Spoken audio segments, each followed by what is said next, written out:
To everybody who's been liking the videos so far, we thank y'all. You guys liking the videos has kind of helped us start to grow the channel even more, so we appreciate it. To those who have not, please, we ask you, hit the like button before you even watch this video. It helps us grow the channel, helps people learn about us, and allows us to make more great content like this. So that's all we got. Thank you for helping us grow this channel. Hit the like button right now, and on with the show.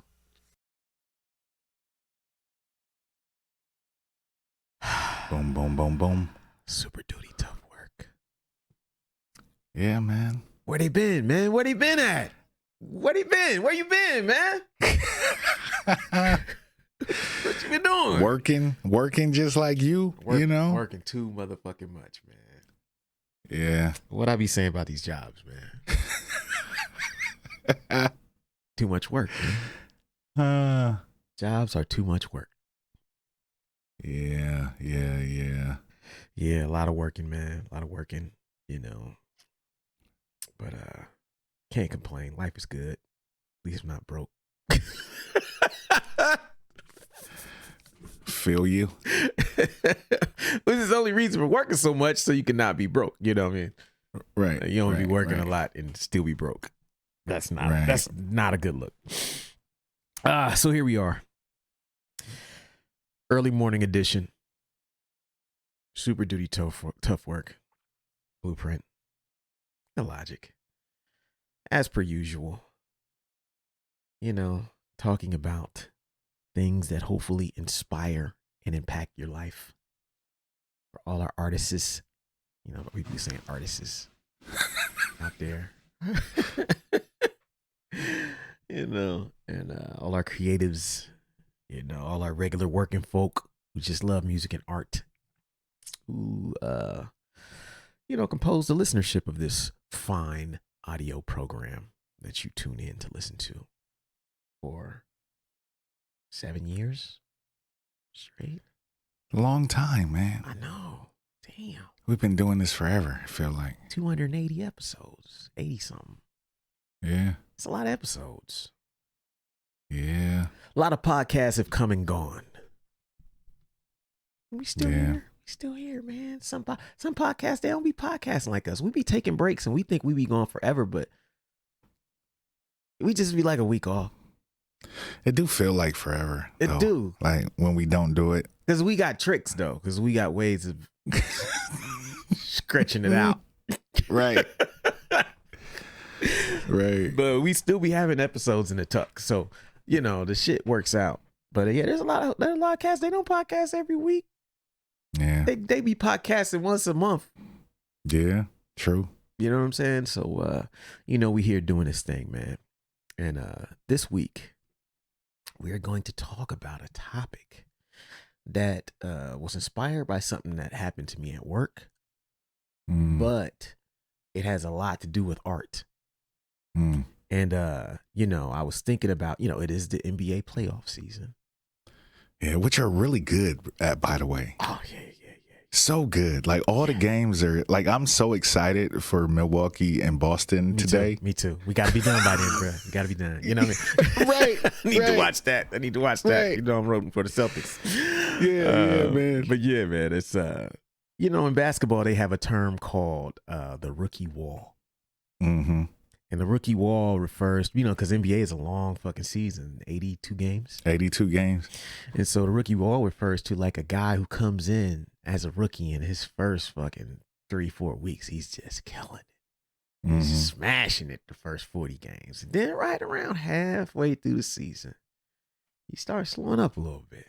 You know, he was looking like a future all-star. Now he just started looking regular. You know, he's bad habits start showing up. He ain't got the zest that he used to have. The you know what they call it, the youthful exuberance. That fire. Yeah. Because you know when you first start doing something new, that whole just that excitement will push you through. Yeah. You know, at the beginning. Linsanity is a great. Like I don't think he was a rookie though, but yeah, he just came out of nowhere for like. He had a hell of a run for like 3 months. Yeah, hell of a run. 3-6 months. And then it was like just a blip. Yeah. It's just a blip now. Back to earth. You know what I mean? Yeah, they thought he was gonna be the future Magic Johnson. He was looking like, you know, Mm-hmm. and but that newness can power you through a lot of things. And you know, just as NBA athletes have what they would call, you know, rookie walls, I think artists have what we would call a sophomore slump. Yeah. And it's very similar, you know. When we first started doing art, obviously we would do anything, you know, catch the Greyhound, ride the bus, Mm-hmm. make very little money, sacrifice sleep, sacrifice everything, because we was so amped to do it that we could just power through, and our art was just consistent and reflection. All we did was wake up and go to sleep and do music and hang out. Yeah. And but as you get deeper into it, you're no longer doing it with that feeling of excitement.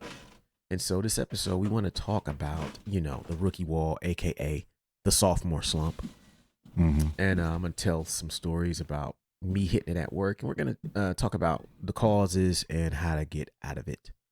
And so we'll take a break and we'll be right back. Word. We got you stuck off the realness, the most infamous, you heard of us. Official podcast murderers, the show comes equipped with viewpoints to share. Grown man ideas for all those who care and wanna grow, so go ahead and download. Every single week with a brand new episode. You're not alone in this world, cousin, so we share information and honest discussion and keep repping a culture like we supposed to. They spread gossip, but they never come close to. I can hear it inside their tone. They talk about the industry but never left their home. You get laced up with bullet points and such, plus empowering topics that they never would touch. You can put your whole network against the team, but Super Duty Tough Work's the MVP. Most valuable podcast on MP3. Priceless info, but all of it's free. So take these words home and think them through. Super Duty Tough Work is coming at you. You are now listening to Super Duty Tough Work with your host, Blueprint. Raw and uncut. Adult conversations. No shucking, no jiving, and no bullshit. All right, folks, we're back. Super Duty Tough Work. Illogic. Magnificence. This week we're talking about the rookie wall, aka the sophomore slump. As I described earlier, the sophomore slump is a point you get when you've actually established yourself in your career, chosen path, and you've had some decent success. You've been going at it hard for a little while. Maybe it's a year, 2 years, maybe in year 4 or 5. Maybe it's after your first project comes out and it's successful, you know, by whatever you define that as. Maybe you woke up some people, maybe you sold what you wanted to sell. And so you're feeling good about yourself. Expectations go up around you. Mm-hmm. And then you find this point where sometime later on, you sit down and start making shit, and the shit just don't hit the same. Yep. It don't sound like you got this shit up here. It just ain't coming to fruition out there. Yep. And you know, we've seen this a million times in industry where the artist will put out a dope first album.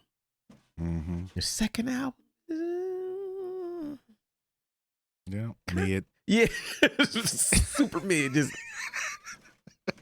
how was it? You know, a little shaky, kind of shaky.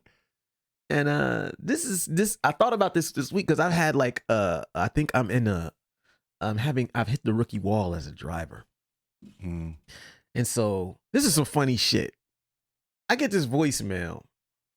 This was after the fact. I had a voicemail check like yesterday that I didn't even know I got before. And it was somebody from the corporate office saying, "Hey, we just wanted to call and let you know you're new driver of the month for March. You know, you win some kind of, I don't know, kind of award or whatever. Give us a call back. Let's talk about it. You know, I don't know who votes on this shit, who decides what the crap. I don't know. Mm-hmm. You know, I just try to go out and be safe, do my job. But that was at the end of the week. Let me tell you what happened to me starting Sunday, the kind of week I had driving a truck. Okay. Last Friday, I get this load that's like, it's already late when I get it. I'm in Columbus, Ohio. I should have had this thing the night before so I could leave the night before. Mm-hmm. And I would have been over halfway there, waking up in the morning, only had 1 or 2 hours of drive when everything would have been on time. But of course, they didn't give us the shit on time. Mm-hmm. So I can't leave until like 8:00 Friday. My furthest delivery is in Rochester, New York. I got 4 deliveries. And the 4th one, and so, I think it's like a total of 500 miles. I'm just got to do all of that. You got traffic, everything. Unload time at each stop probably can take 30 minutes, I'm hustling. I'm getting there. I get to the last store. I'm looking at the clock. It's like 4:10 as I'm rolling in. And most of these receiving places we go to, Home Depot, they stop receiving at either 4:00 or 5:00. Mm-hmm. So it's like 4:10, 4:15. I'm like, man, these motherfuckers might not even be there. But I'm going to go anyway. Now, someone would say, well, why don't you call first and see? There's a reason for that. Sometimes when I call first and tell them I'm going to be late, they be like, I don't know, man. It's funny. You think people would reward you for calling them, telling them you're going to be late. Mm-hmm. But if you tell a motherfucker you're going to be late and you got a truck full of fucking 1,000-pound doors, man, people got a way of like not being there when you show up. You're like, man, I don't know, man. It's Friday. Everybody want to go home. It's Friday. I knew. And I know people be getting pissed because they have appointment times. And the appointment time for this 4th store that I had was at like 1:00. I mean, it's showing that I should have had the shit the previous night. You know what I'm saying? 6 hours away. Yeah. And so I roll up at 4. I'm just pissed. It's not my fault. I haven't done anything wrong. Mm-hmm. I walk in. Hey, man, I got these doors from. He's like, oh, man, glad you made it. Like, this dude it's the exact opposite of what I thought. This motherfucker was excited. He's like, man, as long as you ain't get here by 6. He's like, I'm cool, man. He said, don't even worry about it. I was like, holy shit. He had everything all cleared out, ready. He's like, yeah, let's get these doors. I go in. We start unloading these doors. We got these fastener things. Straps. They got these latches you got to pull off so it holds the shit in the back of the truck. I'm pulling this joint off, it won't come off. Pulling it off. Then all of a sudden, then it just gets, pow! Then this latch just, bow, busts me in my lip. Blood going everywhere. My shit start bleeding instantly, like just blood coming out. He's like, damn! Like the dude in there, he's like, oh shit. I'm like, I feel my shit just swell up, like, I just like, I felt like I got punched in my fucking mouth. My lip hit my tooth, which cut the inside of my lip, and the shit just started bleeding all over the place. I was all right, man, let me just go back in there. I go to the bathroom. I get that unstrapped. I go to the bathroom, come back with it, shit's bleeding. He gets the rest of it off the truck. My lip is swollen for like 4 days straight. You know what I mean? Thankfully, I didn't need stitches or nothing like that. But man, it was fucked up. That's Friday.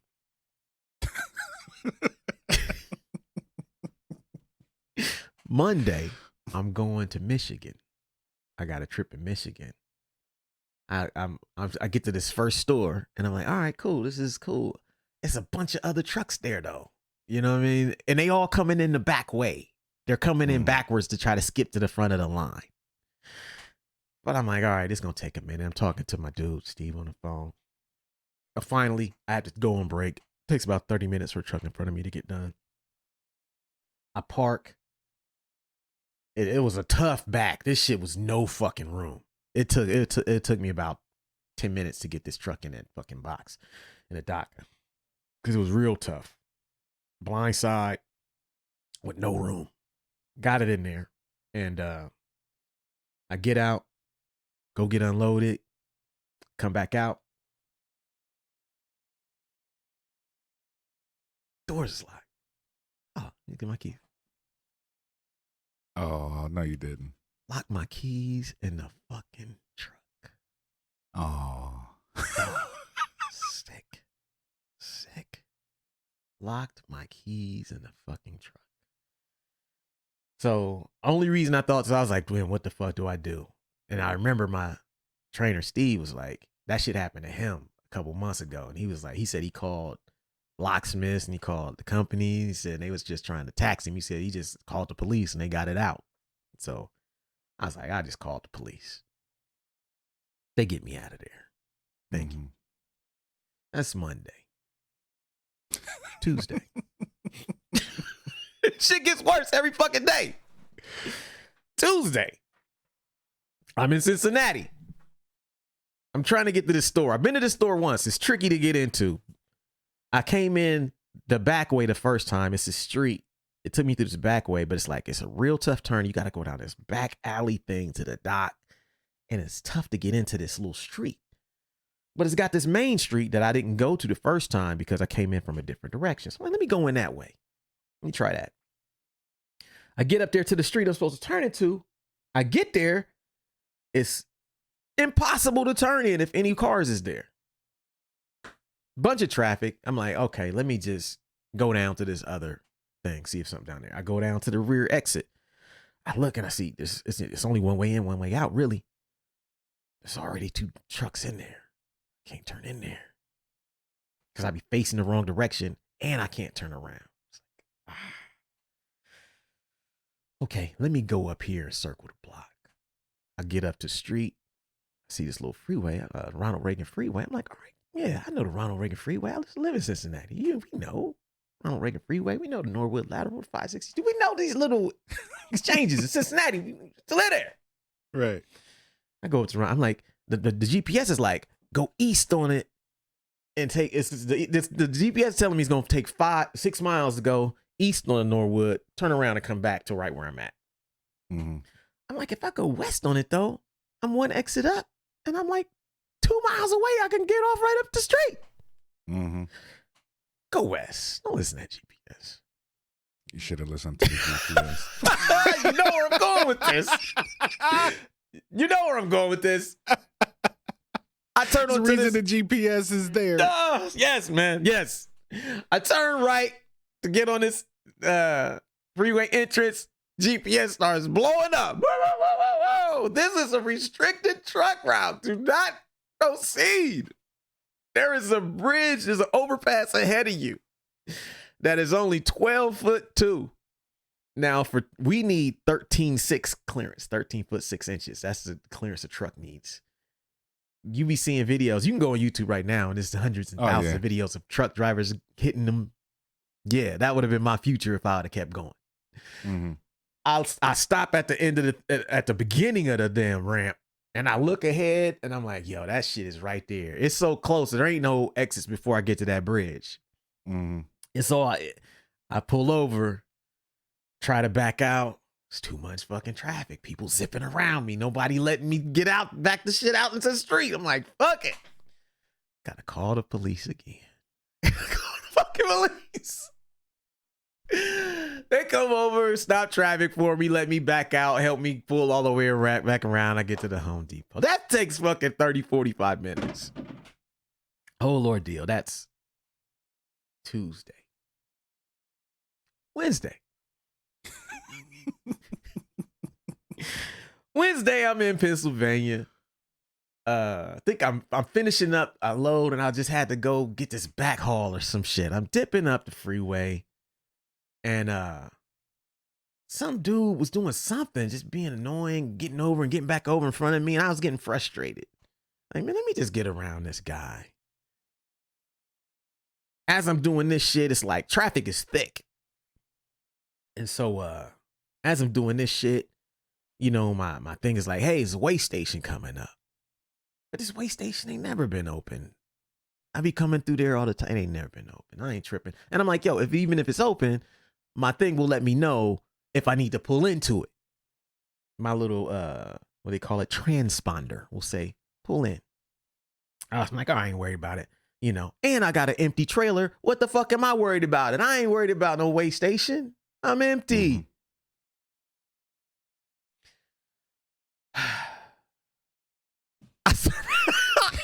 I get into the left lane and start passing people.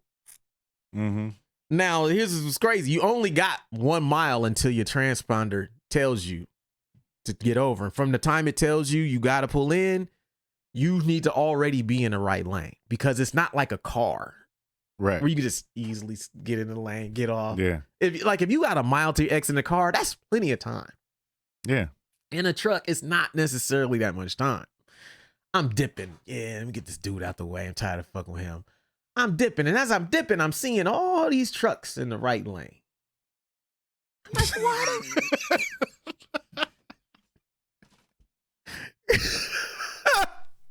I'm in the left lane looking crazy.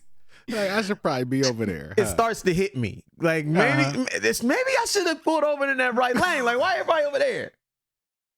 Everybody's slowing up. I'm looking at the way. Every truck's going through it. My transponder was like, pull in. I'm like, oh, hell no. My transponder told me to pull in. And it's too late. It's too late. I was boxed out. I couldn't get in. As I get up to the weigh station, what do I see? State trooper. Sitting right there. I see him. I look up front. I don't see a single truck in front of me that ain't went through the station. I'm like, oh, shit. I go past him, start making my way over to the right lane. He pulls out right behind me. Woo, woo, woo, woo, woo. Whoop, whoop. And the sound of the police. Whoop, whoop. Oh. Sound of that beast. Yes. He pulled me over. He walked the truck. I was just like this, like, I don't even know what to say. I fucked up. He was like, yeah, you did. But he was actually really fucking nice, about it. Because it wasn't like, it could have been a lot worse. Like skipping a scale. Typically as a driver, your biggest concern is like these infractions that give you, they call them CSA points on your CDL, which make it very difficult for you. You know what I'm saying? Like they stay on there for 3 years or some shit. So like a speeding ticket or things like that. But this wasn't considered a CSA violation. Lucky. I asked, and you can get fined like up to like thousands of dollars for that shit. I asked him, I said, how much is the fine? He said, there ain't no fine unless you want there to be one. Facts. I said, thanks, man. I don't want there to be one. Yeah, appreciate you. Yeah. I said, nope, I don't want it to be one. Nope. So that was my Wednesday. And I sat down, I was pissed. That shit had me pissed off the whole fucking week. But remember, it's not no isolated incident. Yeah, it's building. It's building. It's from Friday, Monday, Tuesday, Wednesday.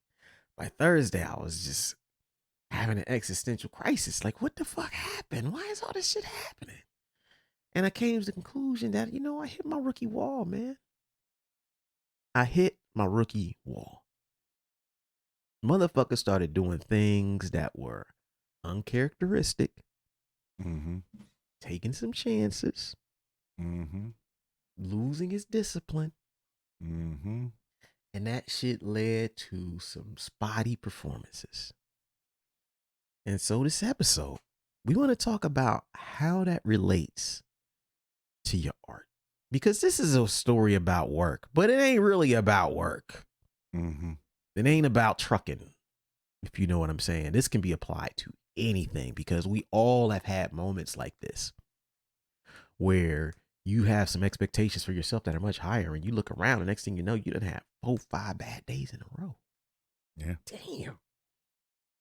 Am I supposed to be doing this shit? Mm-hmm. What the fuck? So we're going to take a break and we'll come back and we'll talk about the symptoms and causes of this. And then we're going to talk about how to resolve it. And so we'll take a break. We'll be right back. Word.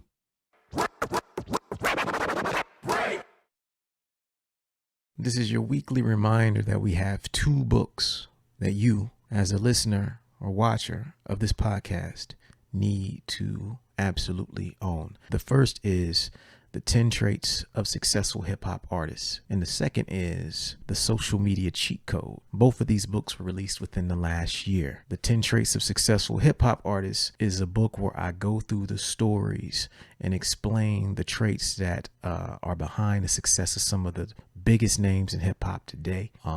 The book has got nothing but amazing feedback. And if you are an artist, business person, whatever you do, if you would like to be inspired and would like to learn more about hip hop along the way and also see some reinforcement of the concepts that we talk about on this podcast, The 10 Traits of Successful Hip Hop is for you. Second book is The Social Media Cheat Code. That is for everyone who listens to this podcast who does not consider themselves an expert or really good at social media. It's not for super experienced people. It's actually for people who are on social media but are not getting the results you need. So what we did is I broke down like 12 or 13 strategies that I use all the time that actually work really well for me. I put it into book. I gave you examples and I tell you how to implement it. That's a book you absolutely need as a listener to this podcast, watcher of this podcast. If you're on YouTube, supporting these books actually goes a long way towards supporting the podcast. So to support the show, if you like what we do, obviously we don't necessarily get paid to do this shit. So support the products and services that we create. And these two books are a big part of that. We appreciate your support, and back to the show.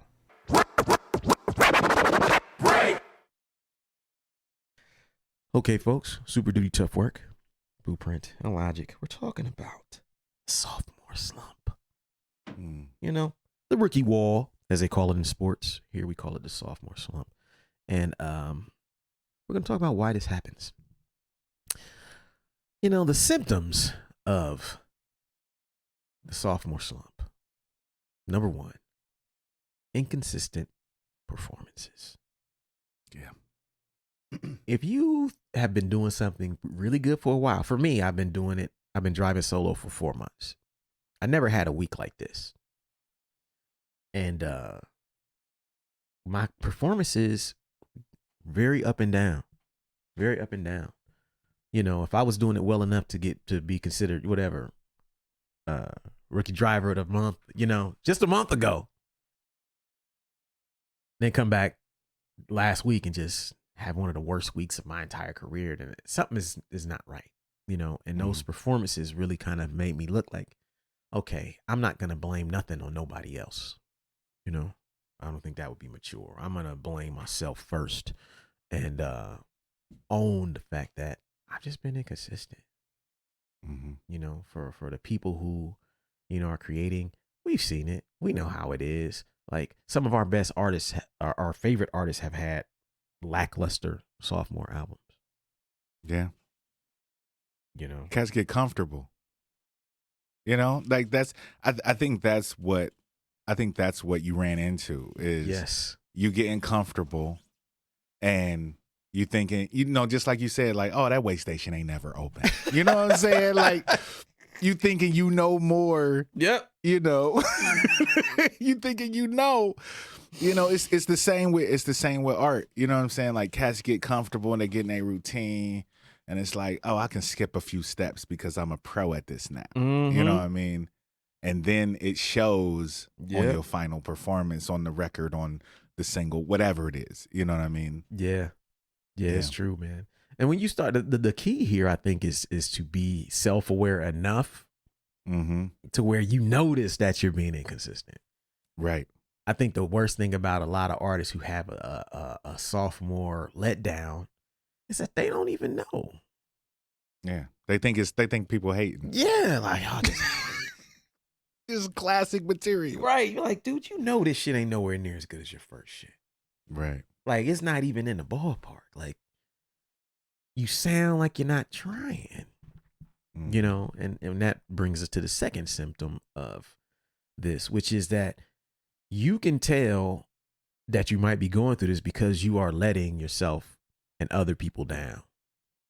You know, like to me, I mean, I'm my own worst critic, you know, at everything. Yeah. So I want to be the dopest driver, just like I want to be the dopest artist. You know, I want to be the safest, the most consistent, just steady, really good, no problems. You know, I don't want no, but when I find that to be slipping, I feel like I'm letting myself down, and I start getting pissed off. Like, damn, why did I fucking rush to pull the strap off this thing and bust my lip wide open?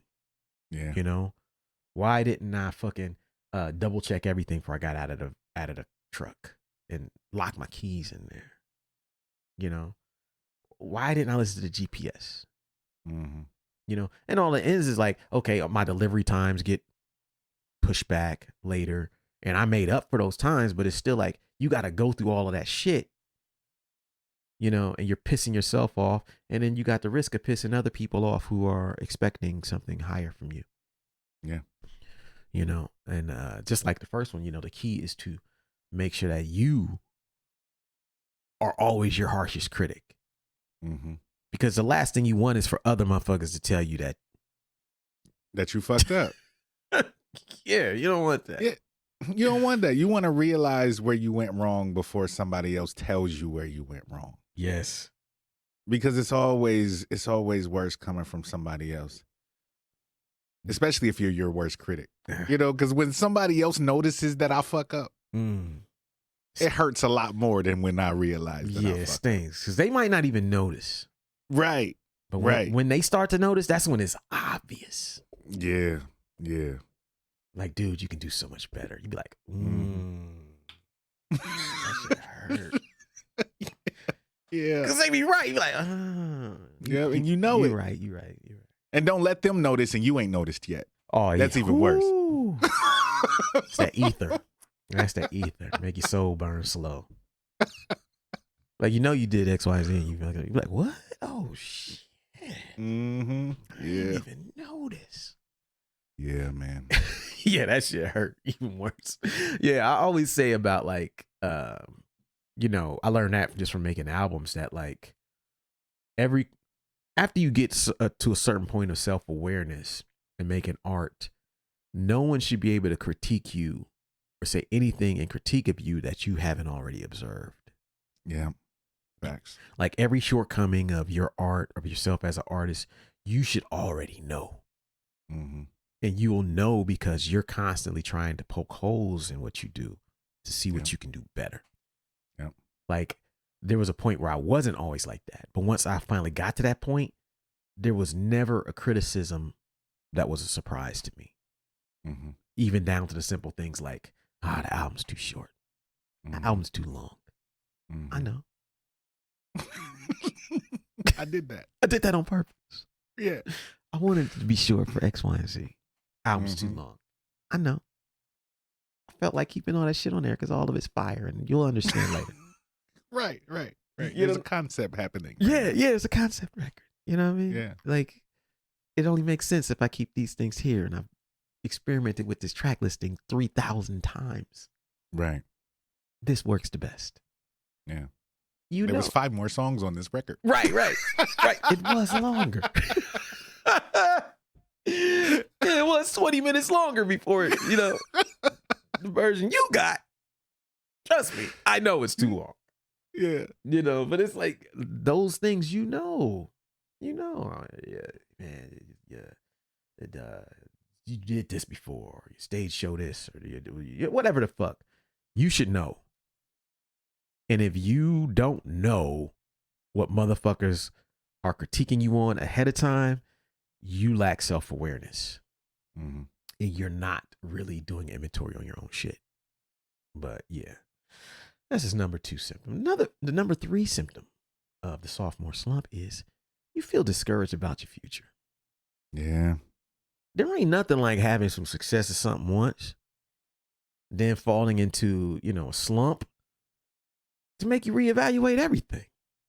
Yeah. If you care enough. That's it. Yeah. If you care enough. Because a lot of motherfuckers, they'll fall into the slump, especially if you're a major artist. Mm-hmm. They'll fall into the slump. And as long as they still selling records, they don't give a lot of them don't care. If they don't really care about the art, then they not necessarily discouraged as long as them checks keep coming in. Like they know this shit ain't as dope as the other shit. You know what I'm saying? They know that the fans that I got on my original shit, they might not roll with me on this because this is more accessible, quote unquote. Yeah. This is more, you know, mainstream, quote unquote. You know, like some motherfuckers just don't care. Damn. You know, it's sad, but it's true. It's true. Yeah. It's true. And for many artists, you know, it's a fucking product. Yeah. You know, it's not art to them at that point. Right. You know, they're like, look, It's a job. It's a job. So Mhm. they don't care no more. They're like, look, if I make this, I get that. Yeah. It doesn't really matter what I think. That sells, let me do it. It's deep. It's deep, man. But you know, I started, you know, every time I have a bad day of trucking, I'd be like, man, I'm about to just quit. This ain't, you know, bust my lip. I want to quit. Mm-hmm. Maybe I ain't supposed to be out here. This shit shouldn't be happening. Lock my keys in my truck. I'm a fucking idiot. Who does that? But you know what's crazy is like all drivers have days like this. Mm-hmm. The stories I can tell about shit happening to me, other guys have shit that's 10 times worse. Yeah. Especially if they've been doing it longer. Yeah. I've been a solo driver for 4 months. May will be my 5th month. And this last week is my worst week. Yeah. You probably talk to some drivers, they be like, oh, that's it, bro? Yes. That's all? That's all? That's all? Okay. Yeah. My GPS told me to go this way. And I still fucked up. You know? That's the worst part. That's the worst. Yeah. The shit that burns. Like, it literally tried to save me. Mm-hmm. I still did the opposite shit. Thinking that I knew better. I'm gonna go right up here and turn around and still be no, right? And the worst thing is, like, you know, like I was saying, there are drivers who don't even have a GPS to tell them that shit, who end up on that thing, who get up on that bridge, and once you get on that freeway, you're not getting off, G. Yeah. They got to shut down a whole freeway to get your ass off. You getting a ticket, you getting everything. That you're fucked once you get on that freeway. So I was thankful that I'd stopped right on the ramp. Ooh. But yeah, and didn't tear the top off the truck. Yeah. Ain't no coming back from that. Yeah. That's dark. Yeah. So, you know, those are the symptoms. Now let's talk about the causes. Why does this happen? Why do these things happen? Number one, people don't want to admit this, but you're not working as hard. Mm-hmm. Like when you first started, you were actually learning the techniques. You took nothing for granted. Yeah. You know, you're like, okay, I know I have to do this. I have to do that. I need to do that. Checked off everything. Had a checklist. Yeah. Went down the line to make sure you did everything you were supposed to do. Mm-hmm. Yeah. Mm-hmm. The longer you go, the more you don't work as hard as you did at the beginning because you start to know a little more. You're like, oh, well, I know more now, so I don't have to do X, Y, and Z. Yeah. I just know. It's not it, Chief. Take it from your man. Don't lock your keys in your truck. Don't get trapped on the freeway. You called the police 3 times. Too many police. You see the cops 3 days in a row, you be like, something ain't right, man. Something ain't right. 3 days in a row dealing with the police. I'm a black man in America. I don't like seeing the police that much, bro. Under no circumstances. There's nothing that I want to see the cops for, bro. I had to call them fools. Save me. 3 days in a row, I'm seeing the boys. I'm like, I know I'm doing something wrong.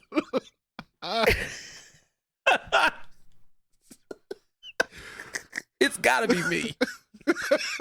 Right. 3? Nah, man. Shit, 3 times a year is too much. 3 days in a row. Number 2 cause of this shit. Going through the motions. Yeah. You know, you don't be on your P's when you, and this is definitely true for a lot of artists who actually find success. Yeah. The first time, what happens is your success, you can sometimes internalize it, be like, okay, that's what they want me to do. I'm gonna keep doing that. Autopilot. They put themselves on autopilot and just go through the motions. Yep. Yeah, like this is the kind of beat they want. I'm gonna keep making that. You know, and we, you know, no matter what era you're from, you're gonna have that, right? Like some people say, oh well, you know, we talk about guys like Primo, you know, making a same style of beat for the last whatever chapter of his career. But it's not just him. It's many artists find something that works. Mm-hmm. You know what I mean? And it's just their style. You can't get mad at Primo because he invented that style. Right. But there are people who try to do what he does over and over and over because they know it works. Mm-hmm. You know, and at that point, they're just kind of going through the motions. Like, okay, if I do X plus Y, I get Z every time. And that's not really how art should be made. You know, now me driving a truck, I need to be doing X plus Y plus Z every fucking time, because when I don't do that, that's when I end up on a fucking overpass calling the police to help me back out into the street to shut down traffic so I can get off of this motherfucker, this freeway entrance. And, you know, you have to have certain checklists. Mm-hmm. But in art, you want to have a certain process, but you don't want to be so rigidly locked into these formulas that are only taken on because you've seen success. Yeah, because the thing, process is good, but routine isn't with art. Like Yes. Having a process of a way that you go about certain things is very good. But if everything starts to become routine, then you're no longer creating. You're no longer expanding your art. You're just doing the same shit every time.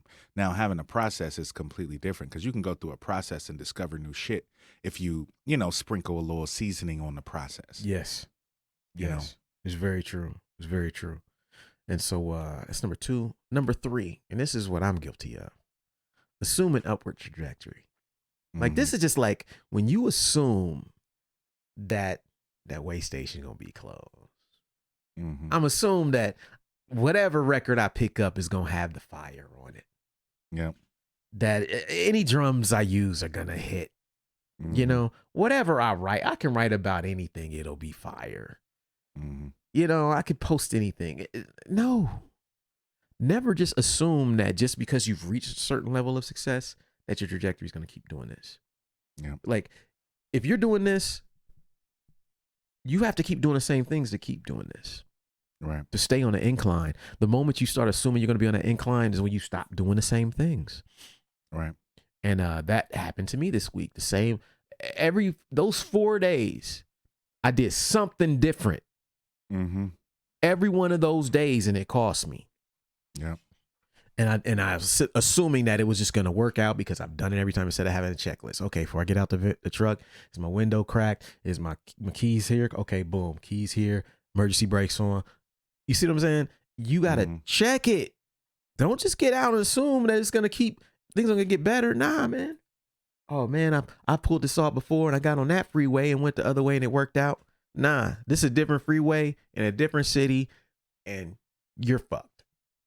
You know, so, you know, don't assume things are going to always work out by you doing nothing different. You have to put in the work. Yeah. You know, and then the last one, which is I'm super, super guilty of, getting too comfortable. Yeah. I noticed this about myself in driving school. It was like my issue, you know, some people is like, they're uncomfortable. They're so tense and nervous that they fuck up. Yeah. My problem is I just be too comfortable. Yeah. I got this shit. I'm good. Yeah, you know? That's what I fuck up. I'm just too in the pocket. Just stretch it out. Yeah, you got your feet ain't up. worried about shit, man. It's cool. It always works out that way. I'm comfortable. I'm chilling. I'm in my zone. You get too comfortable, man. That's when you start making big mistakes. Yeah. And for me, this week, it really reminded me that, like, I was just too comfortable. And comfort is good in terms of you don't want to be nervous out there. I always believe for anything I do, you don't want to be scared. I've seen dudes drive scared. And a lot of dudes make mistakes because they're just terrified, scared. You know, I want to have a certain comfort and freedom. You know what I'm saying? That only comes with a certain level of comfort. But I don't want to go too far with it, man.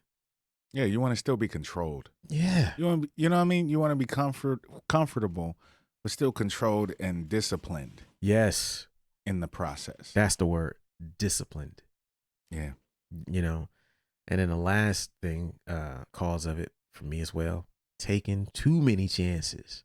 Yeah. Now, there are artists who've taken chances in their catalogs, and a lot of them didn't work out the first time they tried it.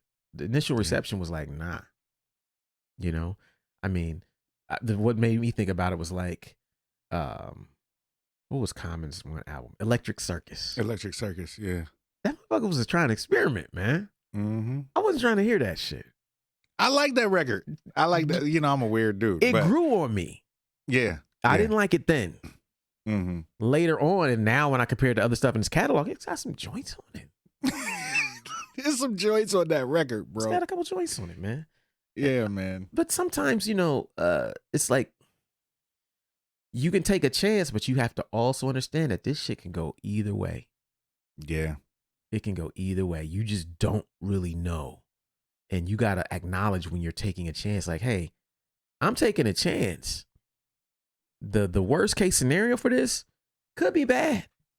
Yeah. And you got to embrace that. Yeah. Yeah.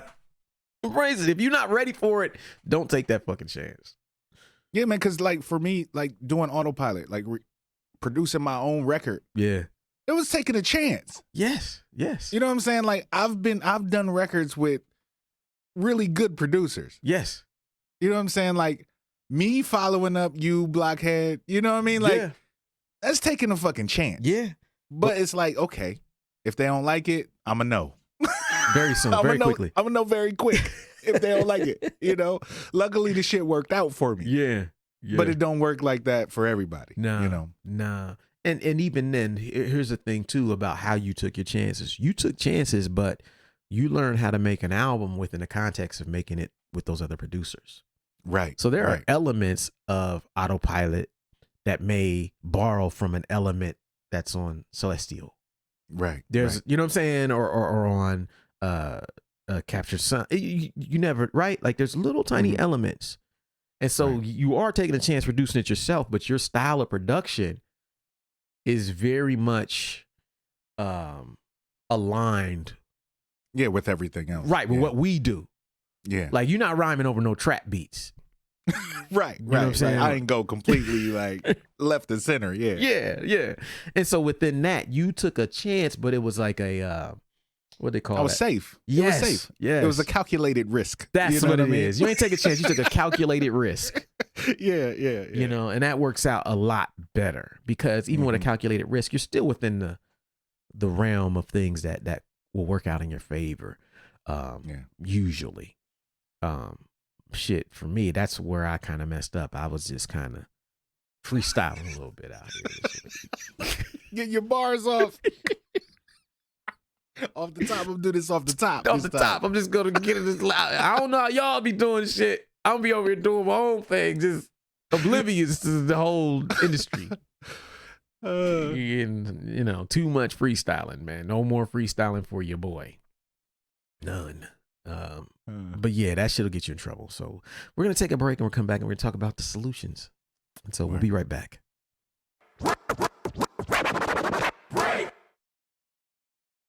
Quick announcement. Over the last several years, we've been asked many times by the listeners of the show if we would ever open it up to the public for advertising. We've always been interested in this, but we never had the systems in place to make it work properly. I'm proud to announce that we are officially accepting advertising from the public on Super Duty Tough Work. Meaning, if you're a small business owner or an artist and you'd like to create more awareness about your product, service, or release on the Super Duty Tough Work podcast, we're now in a position to do that. For more information, email us at superdutytoughwork@weightless.net. Again, that's superdutytoughwork@weightless.net. Email us there. Tell us a little bit about who you are, what you would like to promote, and we'll get back to you as soon as possible to let you know if we think it's a good fit and what the next steps are. Thank you for your time. Back to the show.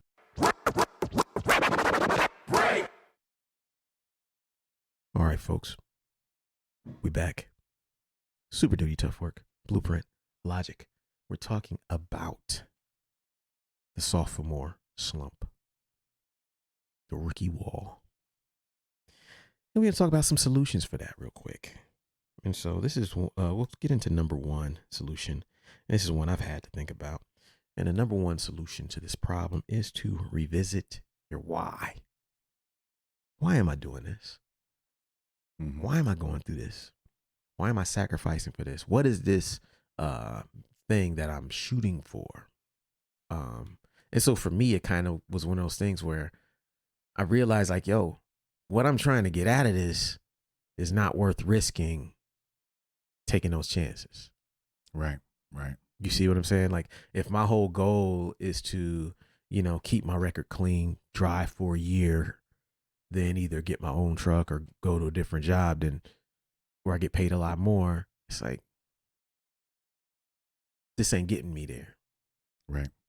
But if I lose sight of that end game, then I might fuck around and do dumb shit, take more chances, have a streak where I'm doing really well, and then ruin it all by 1 or 2 bad weeks. You know, and so you have to always remind yourself why it is you do what the fuck you do. Yeah. Number one. Number two, never get too comfortable, my man. Never. I was too comfortable. Fuck the GPS. Fuck the way station. Fuck these other drivers. Keys in the truck. Just too comfortable, man. Yeah. Too comfortable. You know, it's just like, you know, we've seen it. Motherfuckers are successful. They make the same shit over and over again. I'll be like, man, why they keep making the same record? Because they're comfortable, man. You're not taking, they're comfortable. They're not trying to give up nothing. You know, and that same comfort, sometimes that shit'll get you into trouble, man. You fuck around and make some shit nobody like because you didn't want to continue to, you know, evolve. Grow. Yeah, and grow. Yeah. And you got to continue to evolve and grow and stay sharp. You know what I mean? That's number two. Number three. This is something I've had to kind of look at doing. A way to get around this is, you know, create new challenges. You know, the game within the game. Like one thing I have to look at sometimes is like, if you can't find a big challenge within the whole thing, you have to play the game within the game. It's like, you know, a couple weeks ago you spoke about like just programming drums. That's not, I'm going to make an album. That's not, I'm going to make a career defining record. I'm just going to wake up and program some fucking drums and get good at that. Yeah. Make some shit that I want to use.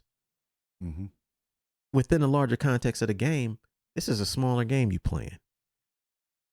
When you can find those smaller games and play those, it keeps you inspired and keeps you sharp. Right. And you can make it through these moments where you might not be as, you know, you might not be able to see the big picture, but you're doing something that contributes to your success in the long run. Right. Number 4, adjust your expectations. Yes. This is very important. Man, look, yeah, your expectations have to change at some point to something that's, you know, okay, this is realistic. This is what I'm going to do. This is where I'm going to be. And, you know, wherever you saw yourself at and had you going through the motions and hitting that rookie wall, make sure that you're aligned with that. Like, okay, this is where I want to be. This is who I want to be. This is where I want to go at the end of this. And every day I have to practice that and make sure my expectations are aligned with the reality around me. You know, for me, that means, okay, don't beat yourself up about being late. Don't rush because you're late, you know? Like if they gave it to you late, it's just fucking late. Right. There ain't no reason. So what? It takes I'm risking some shit over a 5-mile route, you know, route out of my way. Man, just do the fucking 5 miles, man. And get back to where you need to go. And but my expectations are that it's gotta be here. I gotta be on time. I need to, fuck all that. Be realistic in your expectations. And then you won't go through these damn slumps where you get too comfortable and start doing some goofy shit like me. And last one. You spoke on this earlier. Your routine and your process. Keep it intact. No matter what you do, you know, you and I learn things from production. You know, we are in a YouTube era. You know, we tell each other how to do shit. Producers trade tips on everything from digging to drum programming. And even just down to the way you make your beat, the order in which you do that, the way you write a rhyme, how you write a dope song. Yeah. Keep that shit intact. Because when you start to tamper with it, your results start to fluctuate. And me, I left a bit of my routine, you know, on the side of the road. Started freestyling. And I took it a little too far. And so thankfully nothing really bad happened, you know, but it's definitely a wake up call to me and be like, you know what? Okay. I think I'm at this point where I'm at the sophomore slump. I've hit that rookie wall, you know. And when I told my manager about all this shit, he was like, it's your first year driving, man. Yeah. Don't beat yourself up. That's all he said. He said, it's going to happen. It's your first year. Yeah. So my expectations were perfection, though. Yeah. And so I had to make sure I'm changing my expectations. Like, yo, there's no such thing as a perfect driver. Yeah. It's all about being, like you said, being realistic. Yeah. You know? There's no way you're going to do everything the right way all the time, even if you've been driving for 10 years. Exactly. There's no, you know what I'm saying? There's no, you know, you might have perfect weeks. Yep. But you're not going to be perfect all the time. And understanding that about yourself in everything that you do is super important with not getting down on yourself, you know, not, you know, staying in these places of where you fucked up and now you can't get out because your expectations are stupid. Yeah. And I think that's what makes some people want to quit. You know, like maybe we'll do an episode about quitting. I don't know if we've ever really talked about that, but I think one of the reasons people quit is because they get to this point right here and they don't know it. No matter what the fuck you do, I don't care what craft, what trade, what art you do, you're going to get to this point where you know how to do the job, how to create the thing, but then your excitement isn't exactly there like it was when you first started and everything was new. Many people quit because they can't get over this hump. Yeah. I got a lot to say about this topic. All right, well, shit, we gonna have to do one of these then. I got a lot to say about that. Yeah, quitting. The truth about quitting. Yeah. You know, because many people, it's funny because there's so many artists, if you read, I mean, shit, even if you go back, and those of you have read my book, The 10 Traits of Successful Hip Hop Artists, there's so many stories in there about people getting to that point. Wanting to quit. Yeah. Quitting. And then or coming back and pushing just past that thing. And when they push past that point, you know, that tipping point, everything started to come to them. Yeah. And so, but a lot of that is this. Understand everything ain't gonna be fun about this shit you doing. It's not supposed to be. It is work. You know, even if it's art, it's work, you know? Yeah. And so you just have to understand where you are in the process so that you don't want to quit when you get to this point, you know, your rookie wall, your sophomore slump. And that's it this week. Word. This feels like a longer episode. We'll see. Yeah. But nah, I think we talked a little bit first break. Yeah, we had an NBA playoff preview during the first commercial break. Well, yeah, I think that's it for this week. And, you know, we will see y'all next week. Word. Peace. Peace. Thank you for listening to Super Duty Tough Work. Subscribe to the podcast on iTunes. Follow the podcast on SoundCloud. Peace. Shoot, I got styles already that's more complex that nobody know about. I mean, super duty tough work, huh?